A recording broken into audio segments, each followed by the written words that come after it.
এই ছেলেটির নাম তাপস। তাপস একটি রুম কেনে। রুমটি ছিল খুব ছোট, কোনো ফার্নিচার রাখার জায়গা ছিল না, তাই ডেকোরেশন করার প্রয়োজন পড়ে। একজন ইঞ্জিনিয়ার ডাকেন।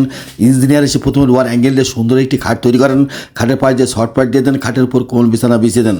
খাটের পাশে বক্স তৈরি করেন, বক্সের ভিতরে চশমা অন্যান্য জিনিস রাখেন এবং মোবাইল চার্জারও ব্যবস্থা করে দেন। খাটের পাশে সুন্দর একটি টিভির ব্যবস্থা করে দেন বিনোদন উপভোগ করার জন্য। খাটের উপর থেকে যাতে মেঝে না পড়ে দেয় সে ব্যবস্থা করে দেন। খাটে ওঠার জন্য সিঁড়ি তৈরি করেন, সিঁড়িতে ডয়ার তৈরি করেন। প্রত্যেকটি ডয়ারে প্রয়োজনীয় জিনিসপত্র রাখেন এর মধ্যে ভিতরে ঢুকাই দেন। সুন্দর একটি আলমারি তৈরি করেন, আলমারির ভিতরে লেপ জামাকাপড় রাখেন, আলমারিটি গ্লাস দিয়ে আটকে দেন। তারপর ইঞ্জিনিয়ার সুন্দর একটি শোকেস তৈরি করেন, শোকেসের ভিতর প্রচুর পরিমাণে পুতুল রাখেন। তারপর ইঞ্জিনিয়ার সুন্দর একটি টেবিল তৈরি করেন, টেবিলের উপর পিসি রাখেন যাতে তাপস পিসিতে গেম খেলতে পারে। তারপর ইঞ্জিনিয়ার সুন্দর একটি শোকেস তৈরি করেন, শোকেসের ভিতর নিত্য প্রয়োজনীয় জিনিসপত্র রাখেন।